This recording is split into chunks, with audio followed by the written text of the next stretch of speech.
we're always hearing about the giants. Billy, to start out, what can you tell me? The most recent thing I heard, let me just say like this to end before you start talking. The most recent thing I heard was that the reason why the U.S. left Afghanistan, because they ran into some giants over there that ran their ass out. So I'm always hearing things about giants. I'm like, yo, what's up with these giants? Yeah, Billy, what's going on? What's going on with these giants, Billy?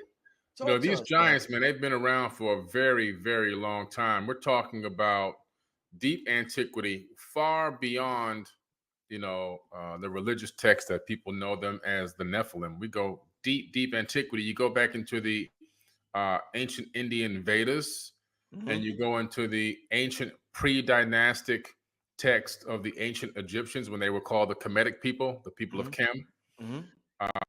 They're talked about cuneiform tablets, the Akkadian and Babylonian cuneiform tablets. We're talking about super massive people. One of the most famous giants of all is not David and Goliath inside the Bible. I mean, Goliath wasn't even that big compared to some of these other people. Is the Epic of Gilgamesh. Okay, and Gilgamesh is the full story of Noah. That is, the Bible took a snippet, a tiny snippet of that story. But Gilgamesh was so big, he would hold a lion in one arm. He would pick up a lion and hold it up in one arm. He was a super massive man, super massive.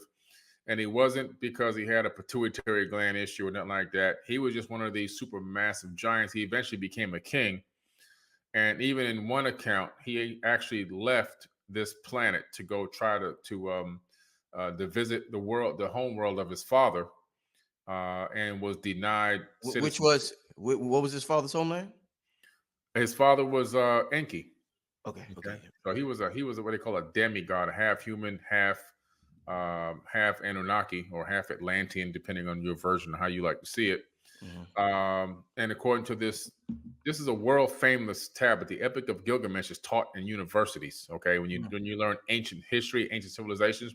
When I studied ancient civilizations with Harvard University, which is one of my certificates that I have a certificate in ancient civilizations from Harvard. Also, it's one of the biggest topics there. You have to write an essay on the Epic of Gilgamesh. Okay. And so this was a massive dude. If you go into more modern times, there was an account of the Anunnaki in the modern day Bible, King James Bible, in Numbers 13:33, chapter 13, verse 33. And there we saw the giants, the sons of Anak. Those are the Anunnaki. The sons of Anak were, these half human, half Anunnaki people. Who says the sons of Anak, who come of the giants, and we were in our own sight as grasshoppers, and so we were in their sight. They were like looking at themselves like, damn, these guys are massive. We look like grasshoppers to them, and to us, we look like grasshoppers, and to them, we look like grasshoppers. Like we're tiny, we're puny. And so the account of these massive, supermassive beings has made it all around the world. No matter what text you pick up, and I've got them all here in my house. I got the Maya, the Incas, the Aztecs, the Babylonians, the Hittites, the Egyptians, the Persians, the Mahabharata, the Vedas. I got all these texts from all around the world. I've got the Egyptian Book of the Dead. When you go to Egypt, I'm pretty sure some of the people on this live are going to be coming to Egypt with me in October, because we sold one full bus out. And we're going to be looking at depictions of giants in ancient hieroglyphs in Egypt, where you see these supermassive people, and you can tell that they're giants because the other people that are attending to them, their slaves or their workers, they're like not even a third of the height. You know what I'm saying? Not even a third. So it's pretty interesting. So these giants, man, they're everywhere, and it's incredible that when I went to Colorado. This was about maybe 5 years ago now. I went to Colorado and I took a helicopter, just pictures of me on my account, on my Billy Carson official account. I think there might be a one or two on this, on my Forbidden Knowledge Instagram account as well. We landed in the Grand Canyon. And I specifically wanted to go to the area where I heard there were bones of giants and ancient Egyptian artifacts like carved into the stone. And that area was roped off. And it had military control over there. And I said to the guy, like, what is the big deal? Like, this is Native American land. Why can't we come in here? And the guy said that this land is owned and secured by NASA. Exact words. And that wasn't the first time I ran into a NASA situation, and going to ancient sites. That was actually the second time.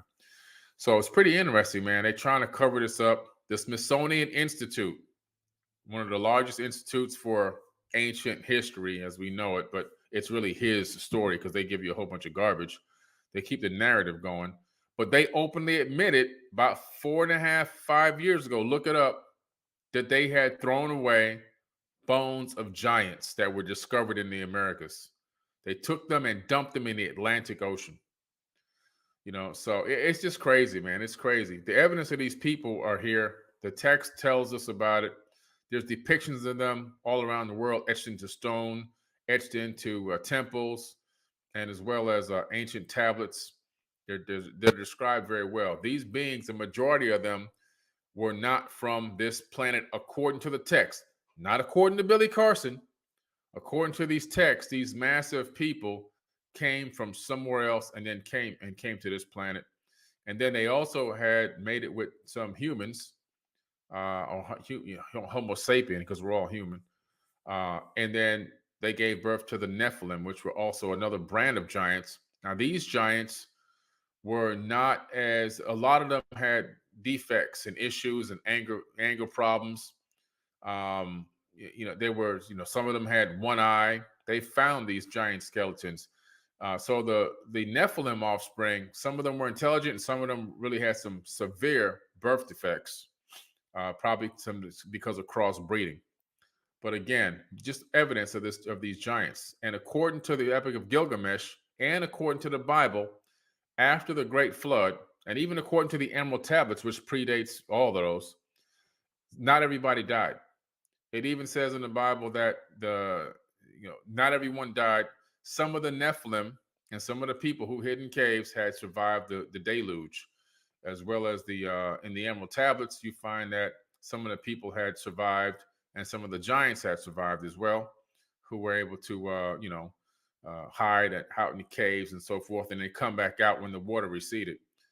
So it's evidence out there, man. It's incredible. By Compendium of the Emerald Tablets by Billy Carson.